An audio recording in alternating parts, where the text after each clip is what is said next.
one more time. What have you used this gun for? What have I used it for? I've used it for killing people. Killing people? It's a gun. That's what they're for. You want a moralist euphemism? Defending your family and your property. I haven't done that. I've used it to kill people. Interesting. During or after the war? There is no after the war. Class war is never over. So he's continued killing after hostilities ended. Okay. This is it. You can feel it, like battery acid on the tip of your tongue. Something you haven't felt in a while.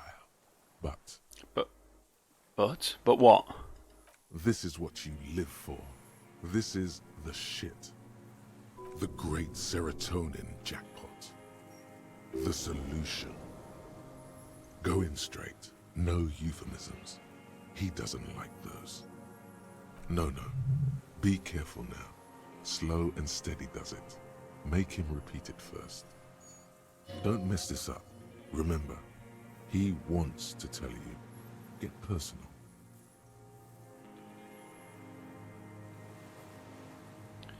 Alright, I know you want to tell me. Have you killed anyone with that gun in the last week or two? I don't want to tell you anything, you grotesque murderer. And why did you think that was a good idea? Don't listen to me. I'm wrong all the time. So you're saying you killed people after the fighting stopped? What did I just say? He keeps shaking his head erratically, suddenly. He brushes something out of his eye. What did I just tell you? Don't drop the ball now. Did you use the gun to shoot and kill a colonel of the security contractor, Crenell? The who now? He leans in and cups his ear. He heard you. He just wants to hear you say it again. This is dramatic flair on his part. Right choice. We're in. Do it, sire. You know who I mean. The worm there. In the monster armor. Say nothing. It is him, isn't it? An ugly piece of work, that boy. Did you kill him? The lieutenant takes a sudden step towards him. I am a son of a welder and an officer of the commune of Revachol. I do not collaborate with murderers and pederasts of the liberal regime. Exhaust him with proof. Pile it all on him. Get a confession. The gun, the murder weapon, is the perfect opener. The scent of blood in the air. But what else? There was something you can't remember. We've done the ballistics. The shot came from this island. I saw you poking around there, looking for evidence. You're damn diligent when it comes to dead fascies. Did you like the view? You had direct visibility. There are embrasures in the concrete, specifically meant for a top follower to use. And you had a long-range rifle in your possession.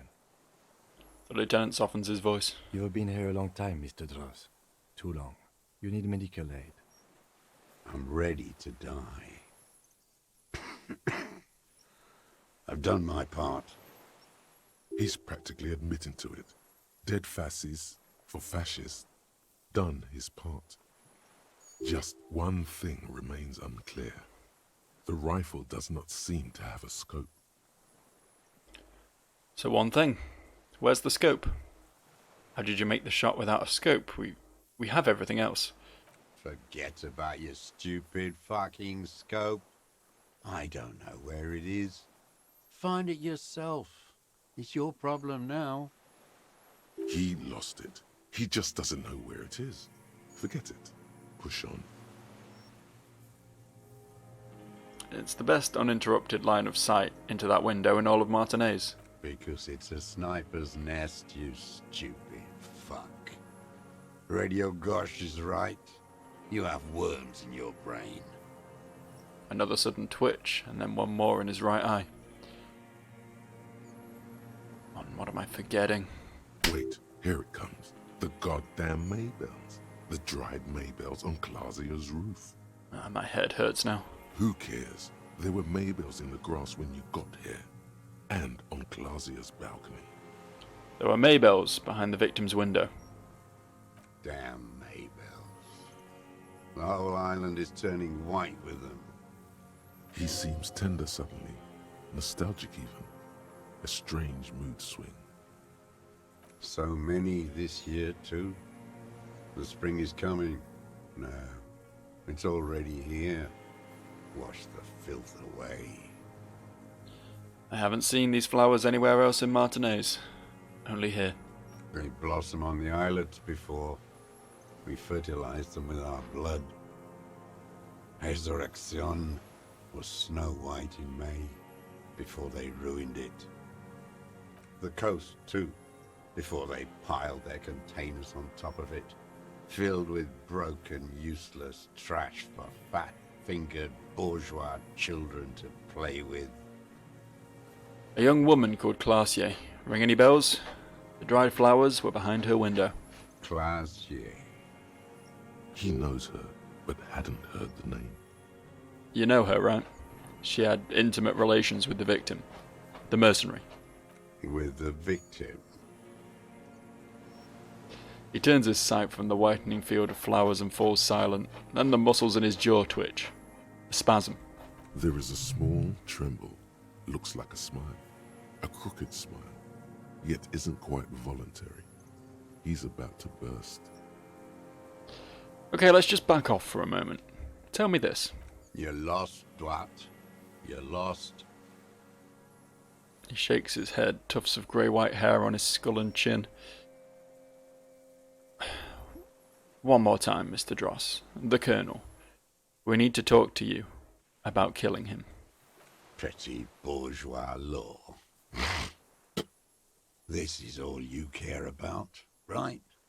The only thing in the world for you types. A drop of blood in the saliva. That's right. Pile it all on him now. 3 should do it. Maybe 4. Look, I don't need your cooperation. I've got this. Not a lot of guns around that use military-grade ammunition, are there? It's a real gun. Not like your musketeer pistols. You look like imbeciles. Why don't you ask them to give you real weapons? Going against automatic rifles with these toy guns. Of course you got those boys killed. Damn, he saw you. He's watched it happen. Of course he did. Right in line of sight. He would have a good view of the tribunal from here. It's not just empty boasting.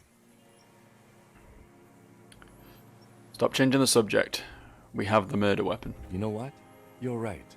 I'm convinced this made the shot. Should we call it? The lieutenant looks at the weapon demonstratively.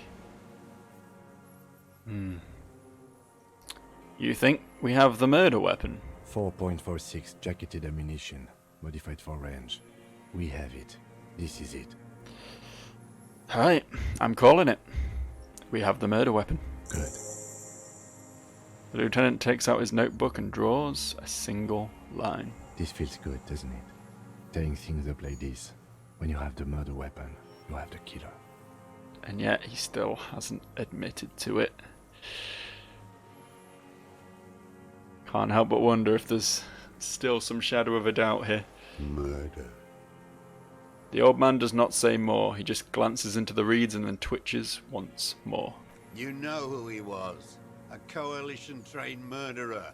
Armored and armed. He wasn't human. The blunt end of a hammer. Dripping with blood. He was a rapist. I'm not saying he didn't deserve it. Beating us to the ground. Moaning with joy. You hounds get so thorough when a company-trained killer dies. I haven't seen you on this coast for 40 years. You know, maybe I should have killed one sooner. got your attention. Now you stop beating druggies and prostitutes in your basement. Now you come to investigate. Not when they die by the hundreds. This is it. Shot him. Shot him. Say shot him, not killed him. So you shot him. Oh, the inhumanity. One paramilitary less in Revachol. You can almost see him squeeze a tear out of the eye. His fists begin to tremble from the anger. The lieutenant raises his right arm to hush you. Hush. He does not need to be pushed anymore. The ball is rolling. While the lieutenant listens, holding his breath. Just nod. I had them in my sights. Both of them. Him and the whore. I was breathing with them, in phase. And I pulled the trigger and flew on the air until I landed in his mouth. That was oddly sexual. I didn't think I had a shot like that in me anymore. I did. I saw him kneel there with his mouth full of death, and that stupid look on his face. And his dick still in her. And then what? Nothing. I went to sleep. Next morning there were Maybells everywhere. The world was white, or what's left of it anyway. My last spring here. I knew the fascists would come to avenge their own. And so they did. Mr. Dross, are you aware you're confessing to murder? The lieutenant asks after a second of silence. Yes. A single word is all he gives. And you were looking at them, the victim and a young woman, having sex, through the scope of your rifle that night, before you shot him? The lieutenant takes out his notebook slowly. Very slowly. The old man nods. Why? Because that's what they were doing. He shrugs, smacks his lips. The motive. This is where the motive is going to come from. I don't understand. Do you, detective? I don't understand this part. Why were you looking at them that night? I'm always looking. He cocks his head to the side, then turns his eyes to the city. Another tremor passes his right side, lower in intensity. Are you always looking through the scope of a rifle? I'm just trying to understand. A rifle scope has the best magnification. And if you don't like it? Click. You pull the trigger. Yes. Think of it as a form of critique. You got him going. Connect every little piece now. Wrap this up like a gift. What specifically did you not like about what you saw the night of the murder? Them. Fucking. I didn't like that. So you were jealous? Jealousy is a reactionary concept. I didn't like the Reaver enjoying himself. Drugged out, soothed in the arms of a young woman. I wanted him to die so he could not enjoy life anymore.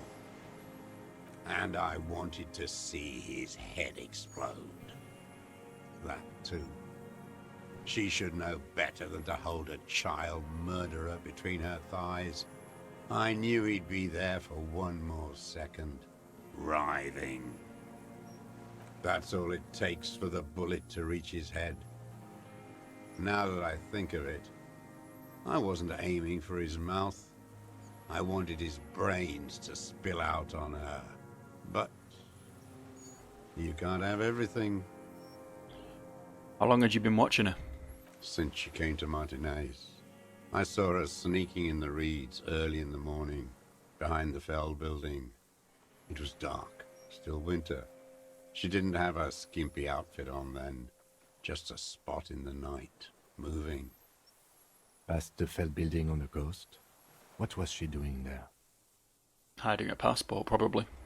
Hiding something in the water. She had a fag after she'd done it. I was up in the ruins there. She couldn't see me, but I could see her, smoking. She was nervous, but not scared. What do you think she hid there? Her passport and tickets to Villiers. And from there to Cachet-Bru. In the free state of Semonine, hidden away at the edge of the earth, near the Pale. Some kind of hidden container on the coast. You looked into it? Yes, after she'd gone. It was a submersible.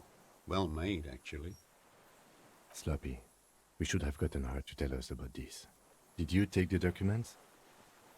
No, I put them back. Why would I take them? I'm not going to phone. Oh, I mean... Moving on, did you continue watching her after this? I did. She had a face like an archipelago, with those birthmarks, and a body hard and lean and bruised all over, black and yellow. I could see she's taken a beating. I could see who she was, too. A spook, on the run. Revachol's the cloaca of capital now. All the bagmen and arms dealers end up here to do drugs and have sex like animals. You could tell she was a spook from the documents? She had different color hair on the photo, and glasses. Forged. Some sordid bourgeois affair. I've heard about this kind of thing on the radio. He's setting it up for you. The bruises, you can't make that out in a scope. And you could see her bruises through the scope of a rifle. You can't see bruises through a scope. It's just a blur. Did you have feelings for that woman? There's nothing to hold on to. Only this. It's not enough. The coals of his eyes glisten suddenly, like stones dripping with water. Is he crying? Man needs to feel something else. In this fight, it helps if you have your eye on something there. It's weakness, I know. There have been others. Yes, over the years.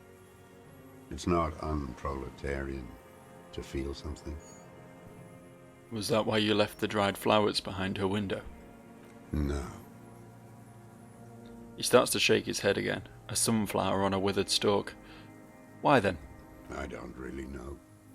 I was there one night and she was crying, like a child, in the corner of our room on the floor, like she does sometimes.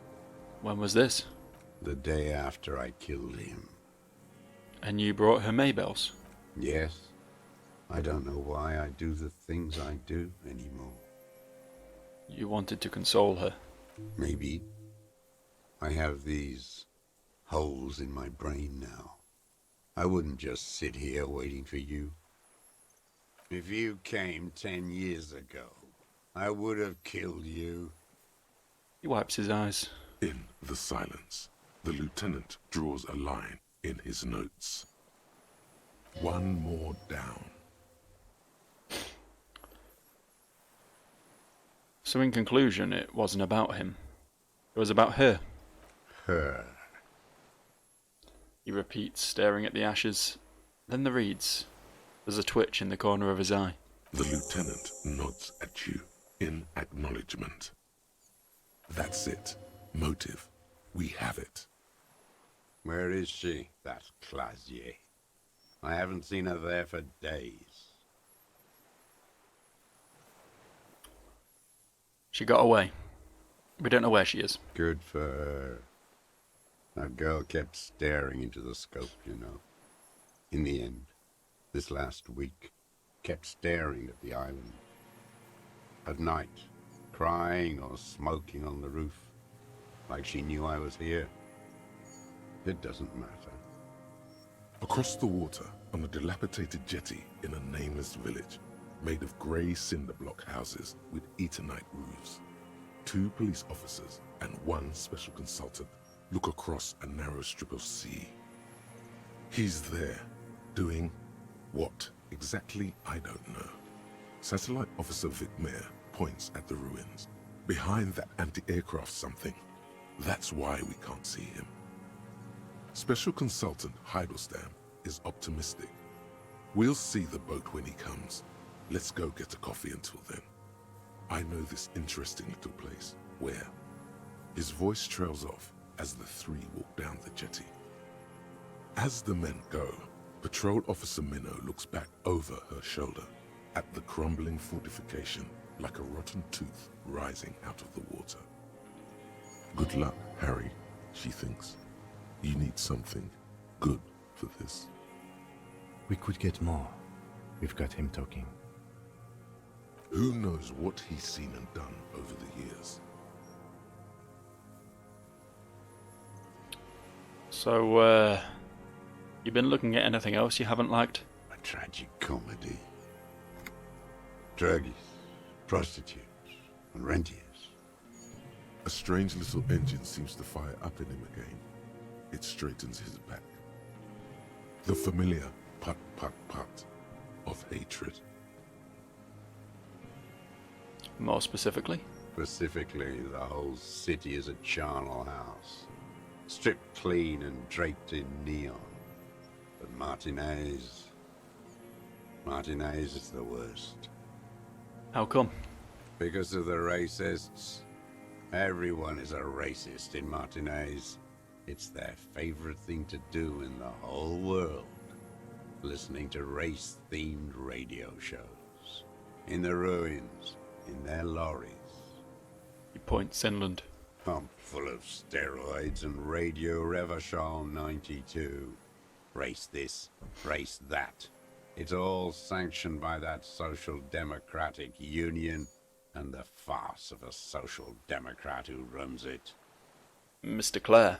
Yes, the fly larva in his container. He let some nihilistic advertising yuppies erect a statue of Philippe III, a syphilitic murderer, on the town square, to spit on the working class. Let him finish. Don't interrupt. Not since the serfs of ancient Pericarnassus has history produced a more inert social class than the Martinez proletariat. The rest of Revachol at least pretends to rebuild. These people still live in ruins. In tents, like animals, like those boom-boom morons on the ice. A pity they didn't drown in that tent of theirs. Keeps shaking his head with sorrow at the sight that he missed. Odd. The worst of them is the blood-drenched Sucrion on her yacht, licking her lips. The old whore's gone now. Her gun-toting porcelain men are dead. So, actually, no. The worst is that old cop parading around in his uniform, throwing balls all day. It's not enough that the racists and liberals are dancing on our graves. The old loyalist ghouls still parade the ruins too.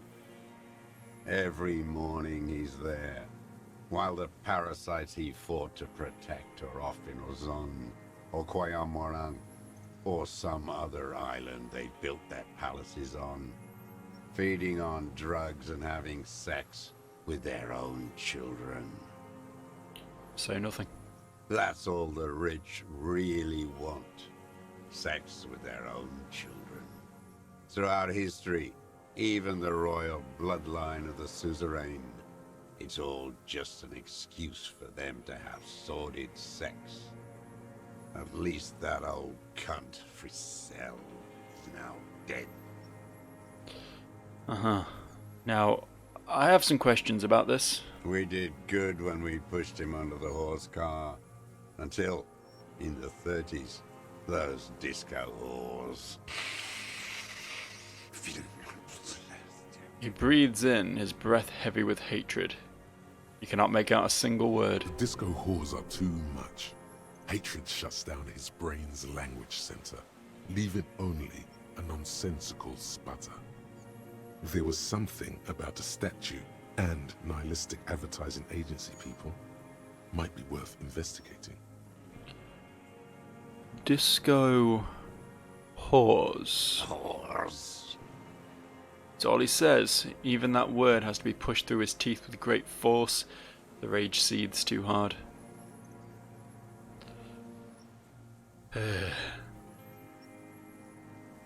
You mentioned the Union is social democratic, and Mr. Clare is a farce of a social democrat.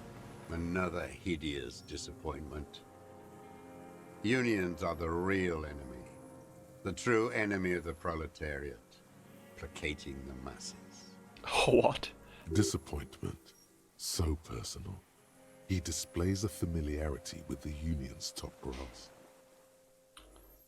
Got it. First against the wall with them. Keep the mills running, collaborates, the whole lot. They should go before the owners. And there was something about the statue on the roundabout. And syphilis? Syphilis is a disease Philip III contracted in a whorehouse. The statue is an abomination. An abomination. The bacteria entered his brain and made him squander trillions on sparkling wine, cocainum, and monuments of himself. His son, Philip IV, the insane, contracted syphilis in the womb. He breathes in with a wheeze of hatred. That is technically possible, although Philippe III was not actually syphilitic.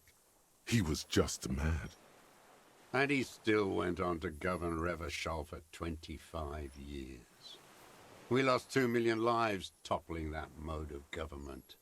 And those grotesque statues too. Hundreds of them. But it's still there. What a keen remark. Yes, it is, isn't it? It's still there. Do you know why? Because you forgot to take it down? Forgot? The party had each of the 141 Philippian monuments detonated with plastic explosives. We were pedantic about carrying out the order. No. He points towards the city. Some advertising cockroaches used their accumulated capital to erect a new, ironic version of it. Art is a bourgeois establishment. It's an affront to humanity. Jesus Christ, dude, is there anything you don't hate? Wait, the bullet hole in Philippe's heart. The statue had been shot. It That had. was him. Who'd have thought that would be relevant? It had to be. He's already proven capable of taking a far more complicated shot from here. It was you. You shot the statue, and there was a bullet hole in its heart. I did. A needless, sentimental gesture. I should have spared the bullet for a deformed monster of liberal capitalism. Shameful, really. Yes, shameful. So many others to punish over the years. Isn't that right, detective? Yeah, that's it for the statue then. Tell me, Mr. The Dross. fat union man let them put it there. Corrupt as he is. Probably got a fat check for it too. Shared with the law. By the cock parading in its colourful uniform, you mean Renee? Every fucking morning. For 34 years. Throwing that ball. One ball against the other. I've always loathed that game. That is not a working class game. I don't care what they say on Radio June. Royalist ghouls played like it was life itself. Click, clack across the water each day. And that uniform, like a parrot plumage. I won't even mention that he's a traitor to his race. A petanque maniac race traitor. Now, I don't know I about... remember him. I remember him from La Noce. Not him, personally. His make and model. There were tens of thousands of them. I thought we took them all out before the liberals came to their rescue. We missed one. That one. With a shaky finger he points to the city, towards the crater near the plaza where the lonely pine tree stands. Fat and plump, like a pheasant, just begging to be popped off. Please, Mr. Dross, shoot me. You'd like to kill him? Not yet. I like to look at him strut around, Place the crosshair on his medals, right on his face, and just fiddle the trigger. Think about it. Let the bomb melt in my mouth.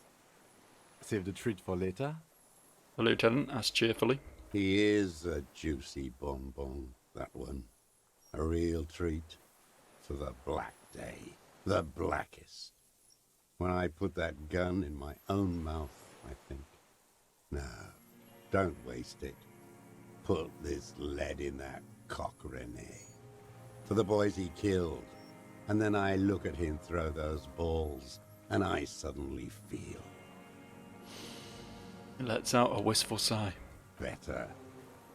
I even hid one bullet, so I'd always have one. For him. Haven't seen him there lately. Must be down with arthritis. Old cunt. Momentarily, he's worried for him. He reminds him of himself. The same hatred. The same. You try to think of another thing, but no. It's just the hatred. Just from different sides. They are veterans of the same war. Somewhere west in Coal City, his enemy is lying in a dark room on a metal slider, not breathing, like he will too, soon. Half of the war between these men is over. With an agitated gait, Satellite Officer Jean Heron Vichmer paces the jetty, 22 kilometers east in Martinez. What could he possibly be doing there for so long, he says. Police work? Patrol Officer Judith Minot replies, with a tinge of hope in her voice. A tinge of warmth, too, against the cold air rising from the water. He's drunk, she thinks, and we all know it. Still, she's just trying to see it in a generous light. I'm glad we talked about this. Now, Glad? It's all gone.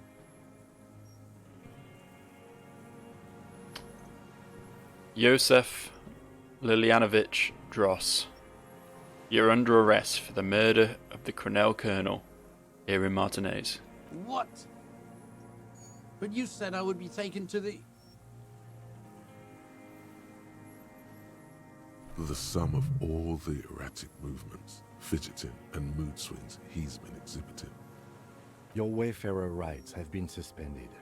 Information provided to the officers on the scene will be used against you by the prosecution. You will be given legal counsel within 1 week and must face court in 44 days. Do you understand? Do you understand? But...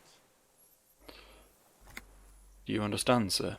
No, I don't want to. I have to stay here. He looks at the reeds, eyes submerged in growing terror. He's sweating. Beads are forming on his forehead. Your confirmation is not required, sir. Now on to the boat. Does it have room for 3? Not really. We could escort him to the pier, then either one of us can take him inland while the other stays here, but... But then, who watches him while you're coming back here? This is not a problem. This is a problem. Who watches over him while I come back for you? What is this farce? This is a fucking farce. I can't. Lillian. You could ask her, maybe.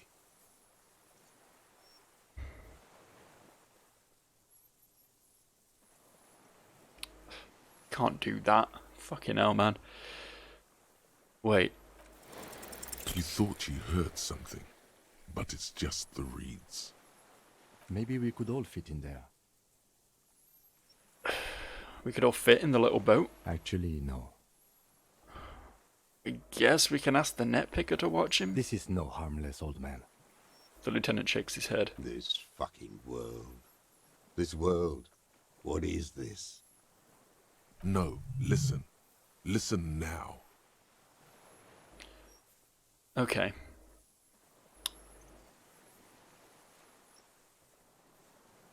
How about this? You come back for me once you've taken him to the precinct. No, it would take a whole day on this island. You go and transport the prisoner. I'll be here. I can escort him to the pier with you. There's no need to be polite. I'll do it. This world? What are you talking about? Is this... us? The wind is cold from the east. Your skin is crawling suddenly. Is there another one?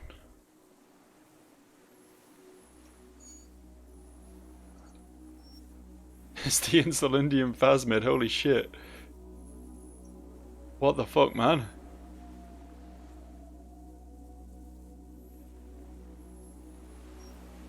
Well, there's a plot twist for you. A delicate tangle of arms and legs unfolds from the reeds, limb by limb, to then just stand there, moving its scythe-like arms in ghostly silence. I blink. It's still there, an unfolding mechanism of reed-like chitin, hovering in place. What is that? What are you talking about? The old man looks at the reeds and then at you. The giant stick insect. There's nothing there. He looks confused. The stick insect is over 3 meters tall. It looks straight at you with its tiny pinprick eyes and its grotesquely small head. You feel your legs shaking under you and your gun hand move to your holster, but you don't have a gun. I've finally gone insane. You feel the lieutenant's hand on your back, and then you hear him say 4 words. I can see it. If he can see it too, then you're not totally insane. But that would mean it's really there, spinning slowly, in absolute silence, its limbs long and slender. Be very, very careful. The lieutenant whispers and takes a step towards the giant arthropod.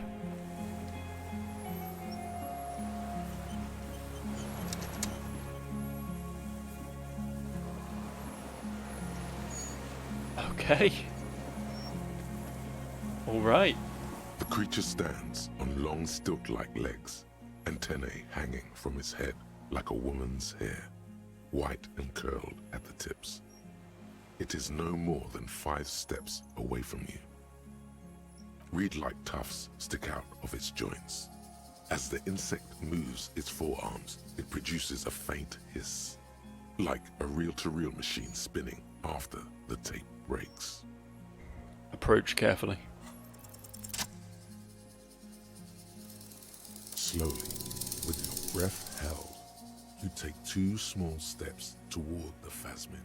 The creature lets out a series of ultrasonic clicks that swarm around your head like swallows. Like laughter, a sort of happiness.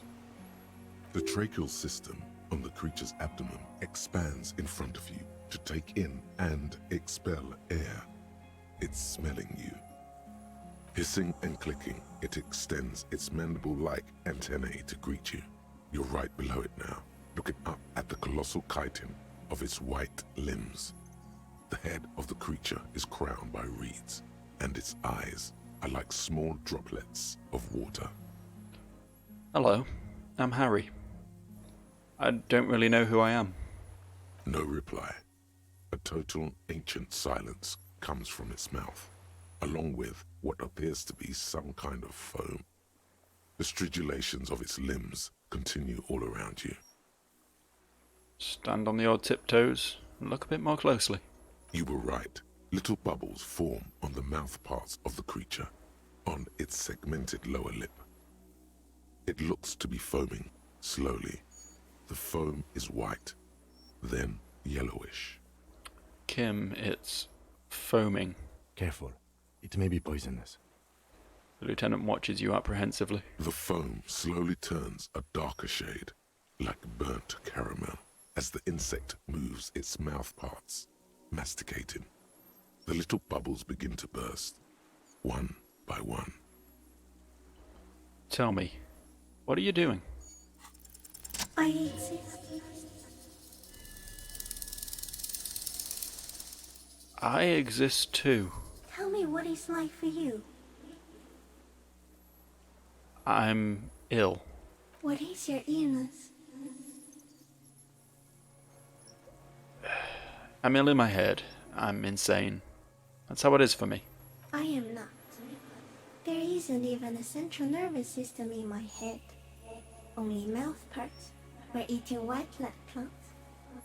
Now I will tell you how it is for me. For me, it is a series of half-lit images. A kind of darkness. Being intruded upon. Transient. Dim. Moist. Intruded upon by what? Shapes of plants and animals. And internal sensations. A swarm of sounds. Tiny vibrations on the inside of my forearms. All speak of complexities totally beyond my understanding. I am at the end of a narrow funnel. Weightless. So light, it only feels like something to be me. In truth, perhaps I'm nothing. I certainly do not have a soul. And if I did, it would never ache. The fuck is happening to me right now? I don't know. You're just a shadow for me. Far away, faintly transmitting. But for a curious smell. You're the type of animal I would like to be. Are you sure? Yeah, I'm sure. Why do you ask? Sometimes, when molting, I will grow a lost limb. One time something went wrong, and a small leg replaced a missing antenna. That's cool. No, the leg tried to move around independently, making it hard to walk. Well, you don't have a foot there now. Yes, thankfully someone ate it. The next time I molded, I grew an antenna again. Is this a dream? Why is this happening? No, you're awake. I am real. Light is forming me. This is real. And where does this come from? All this around us, the world. Not even the birds know that. Not even the water lily. Then all we can do is beat our fists against it, day after day, with no answer. You can also eat it. If it's a leaf, you can put it in your mouth. Yum yum. Or read. Wait, so You look like a reed and you eat reeds. Yes, they don't mind. Have you accidentally eaten another reed, Phasmid? Yes, I once cloned myself and ate the little ones. It was winter, and I woke up at the wrong time. It was an accident. Well, what exactly are you? I am an unknown species of the order Phantasmodia, endemic to the Insulandian Insula.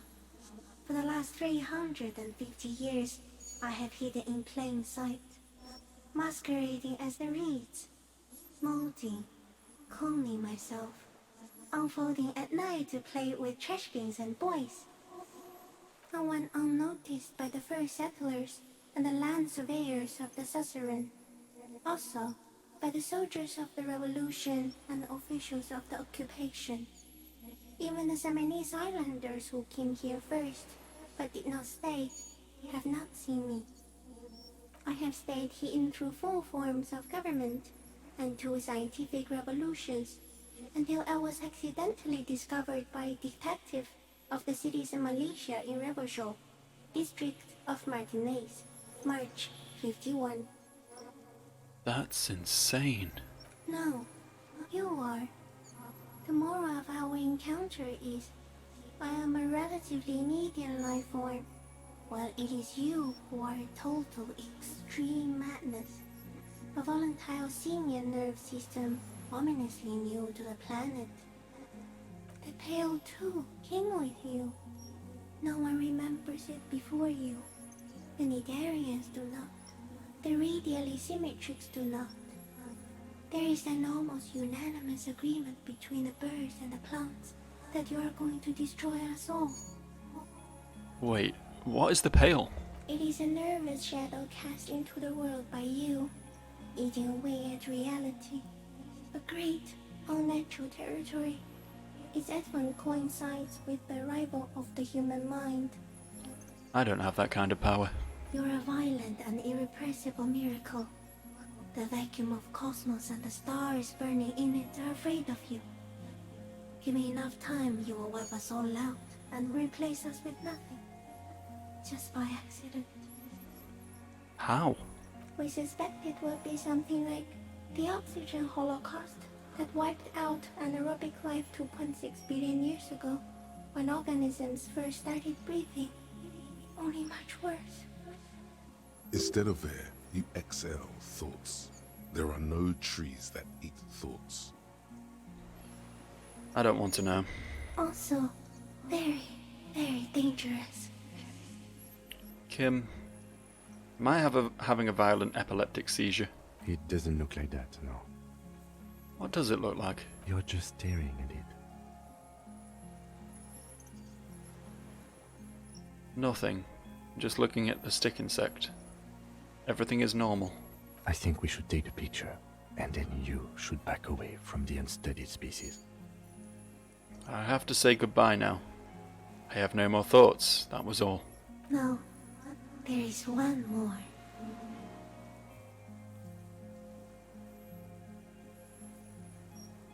Of all the creatures I've met, you're the kindest. Thank you. I also have one more thing to say to you. That woman, turn from the ruin. Turn and go forward. Do it for the working class. What woman? You cannot lie to me. Behind you, it smells of fires. So awfully far you were prepared to go in her presence. And it. I will try. She was middle class. It doesn't take a 3-meter stick insect to tell you that. Okay, Kim, take the picture. Okay. With a slow ring of metal, the lieutenant slides the lens open and raises it to eye level. There is no change in the insect's motion while it's being aimed by the camera. It remains fixated on you. In 3. If it moves, you jump back. I'll shoot. Here we go. 3, 2, 1. The shrill flash of the camera cuts the air like the blade of a sword. The phasmid freezes in its bright light. Head turned toward the lieutenant, hypnotized by the flash. It stands frozen before you. I got it.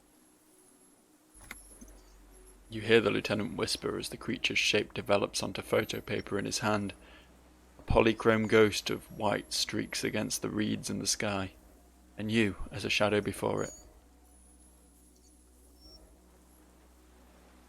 Carefully pat its scythe-like forearm. The limb before you is incredibly light, like eggshell. It's much lighter than a reed. You feel a soft push could tip the creature over. Its hollow exoskeleton collapsing. Warning! Run a hand up the slender limb, higher. A small shudder passes the creature's arm. High above you, its black pearl eyes still glisten, mesmerized by the light passing its nervous system. There is some kind of countdown happening as it slowly processes the overwhelming brightness of the signal. The invertebrate is regaining control. We got it. Let's back off. Another shudder pulses through the creature's limbs. It jolts back to life, like a record continuing where it left off, in a swaying, praying motion. Even the small black pearls of its eyes do not stray from you. Slowly disengage. As you're turning away, the phasmid mirrors your movements, stepping on the water, the long limbs carrying its feather weight without breaking its surface.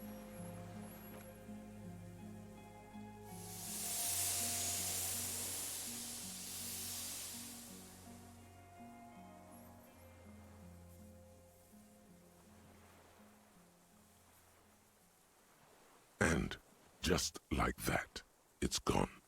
skating away across the sea's calm mirror like a skipping stone, leaving nothing but circles on the water.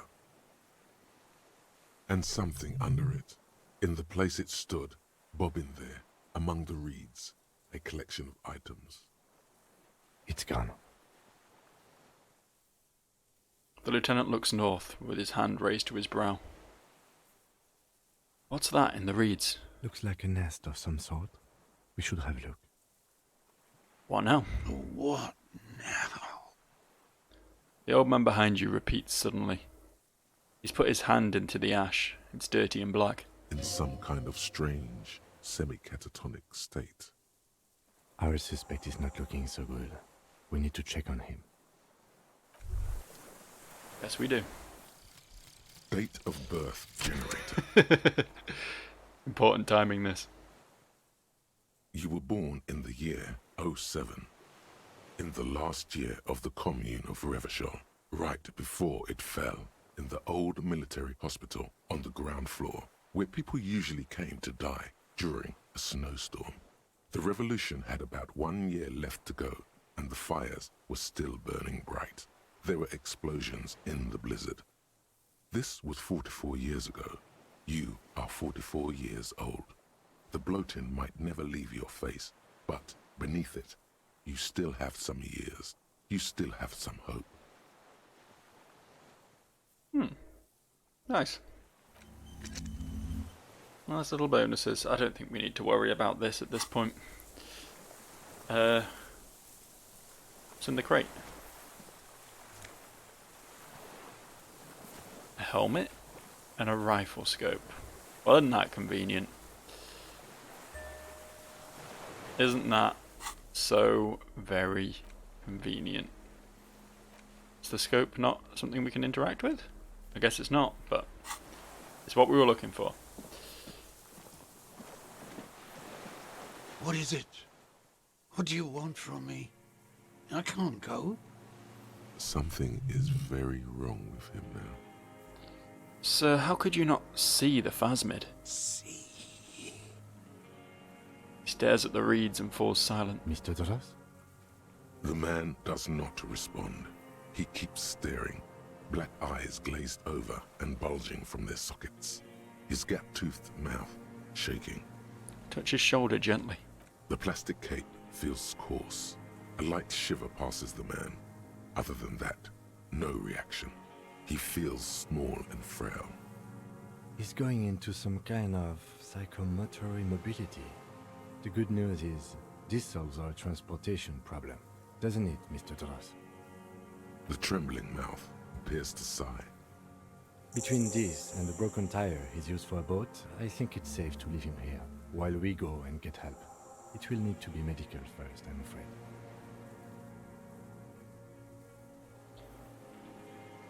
What's happened to this man? Old age and shock. He looks at him and then at you. Old age and shock, yes. The appearance of the phasmid, in conjunction with the stress of the arrest. He spent his entire life here. For him to leave would be... Hang time. We should think about getting back to the mainland. To get help. He'll be safe here, if we don't take too long. This game is still going. I was so sure we'd reach the end, but it's still going. I'm going to cut this one up into 2 chunks again. I don't know why I'm telling you this now. You'll have already have seen the previous chunk at this point. But, yeah. I guess next time we'll see where it goes from here. We've got our culprit. We've found our phasmid. There can't be much left, but whatever is left, we'll see it next time. I'll see you. Bye.